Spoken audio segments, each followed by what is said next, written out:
দেশ চালাইতে এবং বাংলাদেশের আইন শৃঙ্খলা রক্ষা করতে স্বরাষ্ট্রমন্ত্রী ব্যর্থ হয়েছেন। আপনি চিন্তা করেন, রামিসার বাবা বলতেছে আমি বিচার পাবো না, কয় বছরের সন্তান সে ধর্ষণ হয়েছে। মাছ কাট বাদ দিয়ে তারেক রহমান নিজে হলো স্বরাষ্ট্র মন্ত্রণালয়ে বিল করা প্রয়োজন। উনি যদি না পারে তখন এখন আমাদের কি ওই যে শেখ হাসিনার সময় ছিল, যারাই দেয় হলো ফেল করে, এবং সালাউদ্দিন সাহেব আশা বসে থাকে কখন তারেক রহমান কোন দিকে হলো ঝামেলায় পড়ে যে আমার মন্ত্রিত্বটা চলে যায়। সরকারের যে কিচেন ক্যাবিনেট আছে, অর্থাৎ মন্ত্রণালয়ের ভিতরে সরকারের একটা আলাদা মন্ত্রণালয় আছে, সেই মন্ত্রণালয়টা কিচেন ক্যাবিনেট হলো সবচেয়ে দক্ষ মানুষদের দিয়ে বানায়, যারা হলো বাংলাদেশটা লিড করে থাকে বা যে কোনো কান্ট্রি লিড করে থাকে। সরকারের কিচেন ক্যাবিনেটটা হলো হাওয়া ভবনের কিচেন ক্যাবিনেট। এটা আমাদের জন্য দুঃখজনক যে 3 মাসের মাথায় আমাদের সরকারের বিরোধিতা করতে হচ্ছে। যেখানে সরকার হানিমুনে আছে, আর হানিমুনে কেউ যদি ডিস্টার্ব করে তখন তো সরকার একটু বেশি রাগান্বিত হয় যে কোনো হানিমুন পিরিয়ডে, যে হানিমুনে আসছি, এত সুন্দর একটা অবস্থানে আছি, তোমরা কেন উকি ঝুঁকি দিচ্ছ, মানে আমাদেরকে একটু ডিস্টার্ব করতেছো। তো সরকার যে হানিমুনে যাচ্ছে, সেই হানিমুন পিরিয়ডে তো হলো আমাদের বাংলাদেশ তো নষ্ট হয়ে যাচ্ছে, সীমান্তে মানুষ মারা যাচ্ছে, নদীগুলো রক্ষা না করে খাল খনন করতেছে এবং সকলের উপর একটা ধ্বংসযজ্ঞ চালিয়ে দিচ্ছে।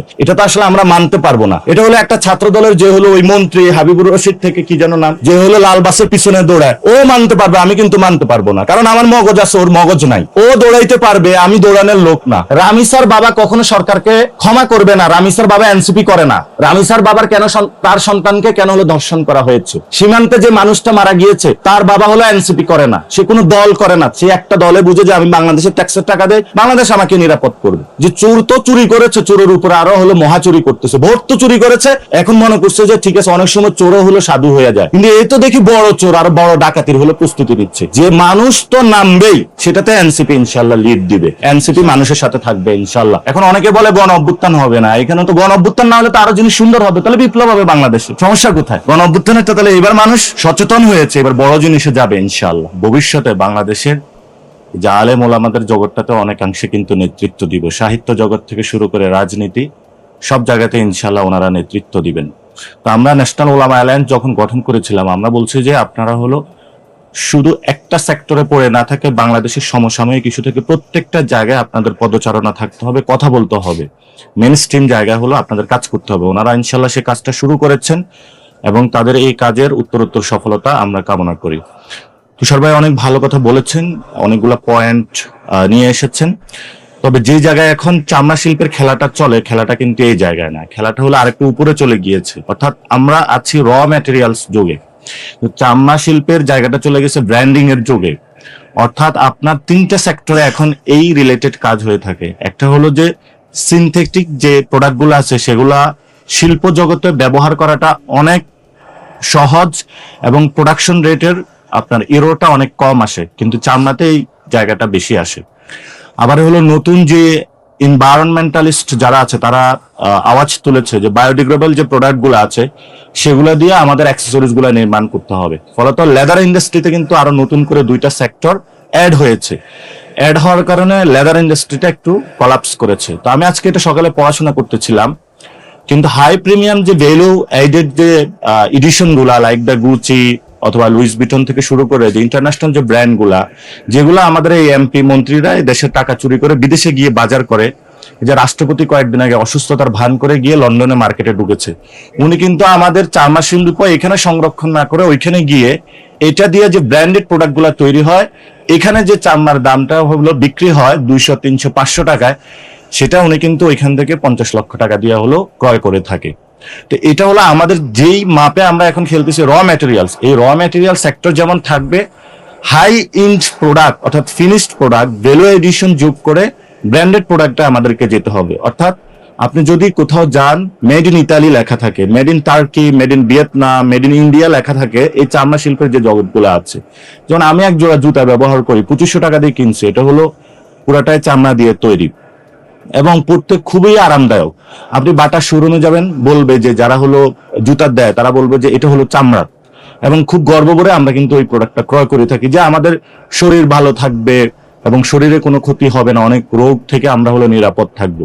তো সেই জায়গাটা যখন আমরা হাই এন্ড প্রোডাক্টে যেতে পারবো, বাংলাদেশি যে ছেলেগুলো আছে তারা যখন ফ্যাশন ডিজাইনিং ইন্ডাস্ট্রিতে আসতে পারবে এবং সাথে সাথে সরকার এখানে উদ্যোগ গ্রহণ করে দিবে, তখন কিন্তু আমরা এই ইন্ডাস্ট্রিটা ফ্লারিশ করতে পারবো। সেজন্য আমরা আজকে এই প্রোগ্রাম থেকে দাবি জানাচ্ছি, চামড়া রিলেটেড এই ইন্ডাস্ট্রিকে সরকার সংরক্ষণ করার জন্য একটা আলাদা অধিদপ্তর বানাইতে হবে, যে অধিদপ্তরের মাধ্যমে শুধু কোরবানি ঈদের আগে নয়, কোরবানি ঈদের আগে পরে পুরো বছর ব্যাপী এটাতে রিসার্চ এন্ড ইনফরমেশন থাকবে, সেটাতে হলো R&D হবে, কাজ হবে, অর্থাৎ আপনার অর্থনৈতিক কর্মকাণ্ডে কিভাবে আমরা ভ্যালু এডিশন করতে পারি সেই জায়গায় কাজ করবে। সাথে সাথে গুরুত্বপূর্ণ একটা জায়গা হলো বাংলাদেশে তো 90% মুসলমান, এবং এই মুসলমানদের কিন্তু আলাদা ইসলামিক জীবন ব্যবস্থা, একটা অর্থনীতি আছে।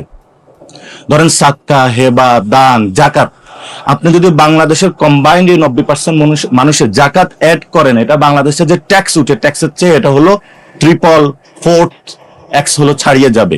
কিন্তু সেই জায়গাটা তাহলে এই টাকাটা যাচ্ছে কোথায়? অনেকে হলো বিভিন্ন জায়গায় লুঙ্গি বিতরণ করে, কাপড় বিতরণ করে, এটা কিন্তু সাস্টেইনেবল কোনো কিছু হয় না। অর্থাৎ আমাদের যে ইকোনমি রয়েছে, এই ইকোনমিতে ইসলামিক যে ভ্যালু এডিশনের যতটুকু অর্থনীতি তারা যোগ করে থাকে, সেটা কিন্তু হলো একটি গোষ্ঠী নিজস্ব চিন্তা এবং ইসলামিক জনগণকে এখান থেকে বাদ দেওয়ার জন্য আমাদের মেইন স্ট্রিম যে অর্থনীতি আছে সেটা থেকে তারা বাদ দিয়ে দিয়েছে। অর্থাৎ মসজিদের যে অর্থনীতি সেটাও দখল হয়ে গিয়েছে। অর্থাৎ হেবা, জাকাত, যেটা হলো এতিমদের সম্পদ, জনগণের সম্পদ, এবং সেখানে হলো ইসলামিক বিধানে কোরআনে বলা হয়েছে যে তোমরা এতিমদের সম্পদ হলো বক্ষণ করিও না, এবং সেই এতিমদের সম্পদ বক্ষণ করার জন্য কিন্তু এই ব্যবস্থাগুলো হলো তারা করেছে। এই যে চামড়াজাত শিল্প, এটা কিন্তু ইসলামিক ইকোনমিতে একটা বড় জায়গা কিন্তু, এবং এটাতে এই ইন্ডাস্ট্রি সবগুলো হলো মানুষগুলো কাজ করে থাকে। ফলত এটাকে যখন রাজনীতি থেকে বাদ দেওয়ার জন্য প্রথমে তারা অর্থনীতিতে আমাদেরকে হাত বসিয়েছে, এবং এই অর্থনীতি থেকে আমাদেরকে ডিভেলপ করার জন্য অথবা আমাদেরকে এই ভ্যালুয়েশন যেটা আছে সেটা থেকে বাদ দিতে তারা হলো চামড়া শিল্পে পুরো ইন্ডাস্ট্রিটা নষ্ট করে দিয়েছে। আপনার হাজারিবাগে ছিল, এটা হলো সাভারে নিয়েছে। অর্থাৎ তারা কাজটা শুধু এটা করেছে যে তোমার এক জায়গা থেকে আরেক জায়গা আমি পারাপার করে দিয়েছি, এখন তুমি খাবার দাবার না করবে সেটা আমি কিছু জানি না। এটা এখানে সম্মানিত যিনি আজকের এখানে অন্যতম বক্তা ছিলেন, উনি বলেছেন যে ইটিপি না, যে একটা সিটিপি যেটা আছে, এটা কিন্তু সাভারে এখনো কমপ্লাইমেন্টের জায়গাটা এখনো যায় নাই। পরিবেশ যারা এনভায়রনমেন্টালিস্ট আছে তাদের যে কমপ্লায়েন্স গুলা সেগুলো ওইখানে মানা হয় নাই, এবং সরকার থেকে যে ফিউচারে আমরা কোন জায়গাটা দেবে সে বিষয়ে সাভারে এই ধরনের কোন ইনস্টিটিউটও তারা স্থাপন করে নাই। তো যদি এই সেক্টরটা এই অবস্থায় থাকে তাহলে ভবিষ্যতে চামড়া শিল্প জগৎটা হলো বাংলাদেশ থেকে হারিয়ে যাবে। এখন দেখেন, কোরবানি একটা হলো মুসলমানদের অন্যতম ধর্মীয় বিধানাবলীর জায়গা, যেটা দিয়ে মুসলমানরা হলো আল্লাহর কাছাকাছি গিয়ে থাকে, ইসমাইল আলাইহিস সালামের সেই জায়গাটা পালন করে থাকে।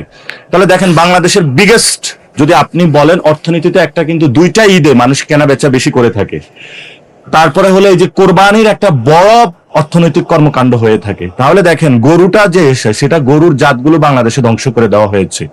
তারপরে এখানে যারা গরু কৃষক খামারি, তাদেরকে যদি তার গরুটা উৎপাদন যে খরচ আছে সেটা বিক্রি করতে গেলে সে টাকাটা পায় না, কারণ ভারত থেকে হলো গরু নামে। অর্থাৎ এখানে গরুর ইন্ডাস্ট্রি ধ্বংস করে আপনি হলো সীমান্ত বর্ডার খুলে দিয়েছেন। আমি গতকালকে লালমনিরহাট গিয়েছিলাম, বাংলাদেশের বড় দুইটা রুট আছে যেখান দিয়ে হলো ইন্ডিয়া থেকে গরু ঢুকে, এবং ওইদিকে মায়ানমার থেকেও ঢুকে, একটা হলো ওই যে কক্সবাজারের ওই দিক দিয়ে, আরেকটা হলো লালমনিরহাটে। এবং লালমনিরহাটে ওইখানে গিয়ে আমি খোঁজ পেলাম ওই পাশের যারা বিএসএফ তারা হলো টাকা খায়, ওই পাশের যারা ইন্ডিয়ান লোক তারাও টাকা খায়, এই পাশের যে ইউনিয়ন চেয়ারম্যান তারাও টাকা খায়, পুলিশ হলো টাকা খায়। টাকা খাওয়ার পরে এখানে হলো গরুটা চলে আসে, এবং গরুর যে কেজি ওইখানে আপনি ইন্ডিয়ান মার্কেটে পাচ্ছেন 220 টাকা, এটা সীমান্ত মার্কেটে পাওয়া যাচ্ছিল 420 টাকায়। মানে ঢাকায় যখন এটা চলে আসে সেটা হলো 800, 1000, এবং খলিলের মাংসের দোকানে হলো কম মূল্য দিল, বিশাল লাইন হলো দাঁড়িয়ে যায় হলো ঢাকার মধ্যে। তো প্রথমে দেখেন গরুর তারা আমাদের মুসলমানদের জগৎ থেকে তারা আলাদা করতে চাইছে, পরবর্তীতে এই গরু পরে যে জায়গাটা হাড্ডি থেকে শুরু করে অনেকগুলা প্রক্রিয়াজাত বিষয় আছে তারাও সেটা ধ্বংস করতে চাইছে, এবং এটার মাধ্যমে হলো ইসলামিক যে ইকোনমি সেটা হলো ধ্বংসের জায়গায় তারা নিয়ে যাচ্ছে। তো আমরা সরকারের কাছে আশা করব যে আপনি যদি বারবার এইভাবে হলো আলেম ওলামা থেকে শুরু করে ইসলামিক জগৎ থেকে অর্থনীতি থেকে আপনি খারিজ করে দিতে চান, তাহলে বাংলাদেশ ডিস্টেবল তৈরি হবে। কর্মসংস্থান যখন মানুষের থাকবে না তখন মানুষ বিকল্প জিনিস চিন্তা করবে, তখন আমাদের ন্যাশনাল সিকিউরিটি থ্রেটে পড়বে, এবং ন্যাশনাল সিকিউরিটি যখন থ্রেটে পড়বে তখন আলেম ওলামারা একসময় বলবে ঠিক আছে, আপনি যখন আমার অর্থনীতি থেকে হলো বঞ্চিত করতেছেন, আপনি আমাদের ধর্মীয় অধিকার থেকে বঞ্চিত করতেছেন, আপনি আমার যত অধিকার আছে সব থেকে বঞ্চিত করবেন, তাহলে আমি আমার সুদে সকল অধিকারের জন্য আমি রাষ্ট্র ক্ষমতায় অংশগ্রহণ করব। তখন আপনার এই ধরনের গণতন্ত্র থেকে বয়ান থেকে সব বয়ান হলে উড়ে যাবে। তো সেজন্য সরকারের কানে পৌঁছানোর জন্য হোক, আর সরকার এটাকে গুরুত্ব দিয়ে হোক না দিয়ে হোক, সরকারকে এটা বাস্তবায়ন করতে হবে। এখানে হিন্দুদের একটা বিগেস্ট ফেস্টিভ্যাল হয় পূজা। পূজাতেও হলো অনেক ধরনের কাপড় চোপড় বিক্রি হয়ে থাকে, এবং গার্মেন্টস ইন্ডাস্ট্রির এই ইন্ডাস্ট্রিকে বাঁচানোর জন্য, পাট শিল্পকে বাঁচানোর জন্য আমাদের বামপন্থী ভাইরা হলো সারাদিন লাল পতাকা উড়ায়। ওই চামড়া ইন্ডাস্ট্রি বাঁচানোর জন্য তো হলো তারা কখনো লাল পতাকা উড়াইতে দেখি নাই। ফলে তো আমরা মনে করি তারা যে রাজনীতি এখানে করে সে রাজনীতিটা হলো একটা গোষ্ঠী কেন্দ্রিক এবং একটা গোষ্ঠীকে বাংলাদেশ থেকে খারিজ করার জন্য। অনেকে আমাকে বলে আমি নাকি শুভেন্দু অধিকারের মতন রাজনীতি করি।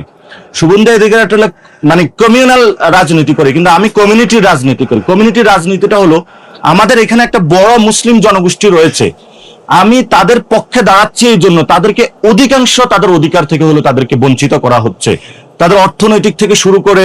আপনি দেখেন এখন কোথাও আলেমদেরকে হলো যারা কওমি থেকে যারা পড়াইতে পারে, যারা ইসলাম চর্চা করে, যিনি জানে তাকে হলো কাজী নিয়োগ দেওয়া হয় না। কাজী হওয়ার শর্ত হলো ওলামা দল করতে হবে। বিভিন্ন জায়গায় কাজীদেরকে ওলামা দল থেকে নিয়োগ দিতেছে। শুধু এটা নয়, আপনার মসজিদগুলোতে যারা নিয়োগ দিতেছে ইসলামিক ফাউন্ডেশনে, সেখানে হলো যারা আলেম যারা বিজ্ঞজন তার ক্রাইটেরিয়া না। আপনি বিএনপি করছেন কিনা তাহলে আপনি ইসলামিক ফাউন্ডেশন হলো নিয়োগ পাবেন। আপনি বিএনপি করছেন কিনা হলো তাহলে সরকারি মসজিদগুলোতে নিয়োগ পাবেন। তাহলে প্রত্যেকটা জায়গায় হলো ইসলামিক যারা আছে মুসলমানদেরকে আপনি খারিজ করতেছেন এবং তাদেরকে বলতেছেন আমি তোমাদের পক্ষে আছি এবং তোমাদেরকে এগিয়ে আসতে হবে। আপনি হাতে পায়ে গলায় সব জায়গায় এখানে হলো আলেম ওলামা এবং হুজুরদেরকে বেড়ে পড়িয়ে তাদের দান, এতিমদের সম্পদ, জনকল্যাণ সবকিছু এতিমদেরকে বঞ্চিত করে সব জায়গায় বেড়ে পড়িয়ে তাদেরকে বলতেছেন এবার তোমরা দৌড়াও। তা আমরা তো এই দৌড়ানি না, আমরা আগে বেড়ে খুলবো পা থেকে, গলা থেকে, হাত থেকে, তারপরে যখন দৌড়াবো ওই দৌড়ানোটা কঠিন দৌড়ানো হবে ওই সময়, ঠিক না? এই জন্য হলো কথা মানুষ বেশি বলে না, কিন্তু যখন বলে তখন কিন্তু সে অধিকার ছেড়ে কথা বলবেন। আজকে আপনারা যারা সাংবাদিক এখানে আছেন তারা অনেক কষ্ট করে এখানে এই বিদ্যুৎ নাই অবস্থায় আছেন। পল্টনের একটা মতন জায়গা যেখানে হলো কোনো দুপুর 2টা থেকে এই পর্যন্ত কোনো বিদ্যুৎ নাই। আর একটু আগে একটা পেজে দেখলাম সেখানে হলো মাছের পোনা সে ছাড়তেছে হলো ফিল্ডে, এত পুকুরের মধ্যে। এখন মাছের পোনা যে আপনি পুকুরের মধ্যে ছাড়তেছেন তা আমরা বলবি যে ভাতে মাছে হলো বাঙালি। আমাদের কোথাও হলো নদীতে পানি নাই, সে হলো খাল কাটতেছে। তো খাল কাটতেছে তো তাহলে খালের মধ্যে হলো কোথা থেকে পানি আসবে? এটা তো নদী থেকে পানি আসবে, নাকি আপনি খালে ওই বঙ্গোপসাগর থেকে হলো লবণাক্ত পানি ঢুকাবেন? তো তারা এত উলট পালট কাজ করতেছে। এবং বাংলাদেশের আমাদের যারা এতদিন বড় বড় প্রগতিশীল কথা বলেছে, বড় বড় কলাম রেখেছে, কেউ বলেছে আমি বুয়েট থেকে পাশ করেছি, আমি হলো সবচেয়ে বাংলাদেশের হলো এনভায়রনমেন্টালিস্ট, তাদের পরিচয় তারা কলামিস্ট, থিঙ্কার, কত যে শব্দ তারা আবিষ্কার করছে। কিন্তু যখন বিএনপি কোনো উদ্যোগ নেয় তখন তারা চুপসে পড়ে এখানে বসে আছে, কারণ তাদের কিছুতে 2 টাকা 3 টাকা হলো ভিক্ষুকের মতন হলো সরকার টাকা ঢুকাইয়া দিছে এগুলার পকেটে। ফলে তো এই ভিক্ষুকের যখন টাকা ঢুকাইয়া দিছে ভিক্ষুকের মতন হলো কথা বলে। আপনি যে পদ্মা ব্যারেজটা করতেছেন, আপনি ইলেকশনের আগে স্লোগান দিলেন জাগো বাহে তিস্তা,